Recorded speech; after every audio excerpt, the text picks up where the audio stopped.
আল্লাহ নবী ইরশাদ করেছেন, বুখারী শরীফের হাদিস, জি যে দুটি নিয়ামত এমন রয়েছে যা নিয়ে অনেক লোক বিভ্রান্তিতে থাকে সব সময়। তার একটি হচ্ছে সুস্থতা, অপরটি হচ্ছে অবসর। মানুষ চিন্তা করে যে এখন সময় অনেক রয়েছে, আমি এই কাজটা এখন না পরে করে নেব। কোনো একটা কাজ করার আমার কাছে হুকুম এলো বা নির্দেশ এলো কিংবা সাজেশন করলো কেউ, আমি সেই কাজটা কি করলাম, সেই কাজটাকে রেখে দিলাম। তো আমি ভাবলাম যে এই কাজটা আমি আগামীকাল করে নেব, পরে করে নেব। তো আজ আমি সুস্থ রয়েছি, কালকে তো সুস্থ নাও থাকতে পারি, কালকে অসুস্থ হয়ে যেতে পারে। আজ আমি জীবিত রয়েছি, কাল আমি মৃত্যুবরণ করতে পারি, তখন সেই কাজটা কে করবে? তো কাজেই সময়ের কাজ সময়, মানে ম্যানেজমেন্ট, টাইম ম্যানেজমেন্ট যেটা, এটার যদি গুরুত্ব আমরা না দিই তাহলে আমাদের জীবনে অনেক আক্ষেপ করতে হবে, অনেক আফসোস করতে হবে। আরেকটি হাদিস, এই হাদিসটি আল মুস্তাদরাক লিল হাকিম কিতাবের মধ্যে এসেছে। আল্লাহ নবী ইরশাদ করেছেন যে তোমরা পাঁচটি বিষয়ের পূর্বে গনিমত মনে করো। একটি হচ্ছে যৌবনকে বার্ধক্যের পূর্বে, দ্বিতীয়ত হচ্ছে সুস্থতাকে অসুস্থতার পূর্বে, তৃতীয়ত ধনাঢ্যতাকে দারিদ্রতার পূর্বে, চতুর্থ অবসর সময়কে ব্যস্ততার পূর্বে, পঞ্চম জীবনকে মৃত্যুর পূর্বে। এই যে পাঁচটা বিষয় রয়েছে, যে আজ আমার কাছে প্রচুর ধন সম্পদ রয়েছে, আমি চিন্তা করব যে আমার কাছে এই ধন সম্পদ চিরকাল থাকবে। ভুল।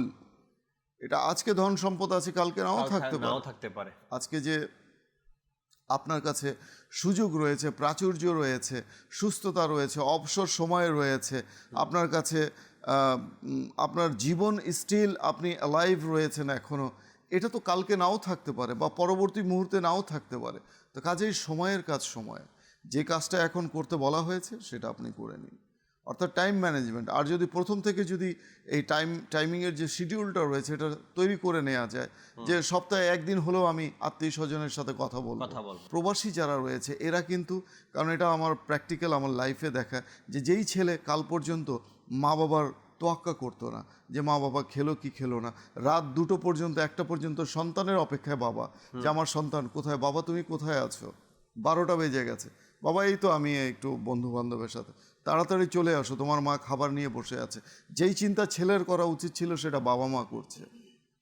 অথচ সেই ছেলেই দেখুন, মানে কেয়ারলেস একটা মানুষ, সে যখন প্রবাসে চলে গেল, এখন সে মাকে ফোন করছে, বাবা কি করছে, বাবা কোথায়, বাবার একটু বাবাকে দাও কথা বলি।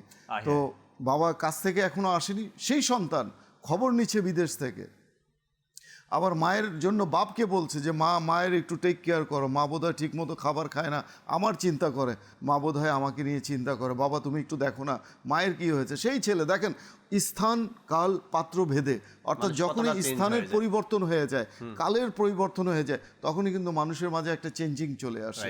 তো এই জিনিসটা আমি প্রবাসে গিয়ে যেটা আমি করব সেটা স্বদেশে কেন নয়, কেন পারছি না, ওই ফিলিংটা আমার মাঝে কেন আসছে না?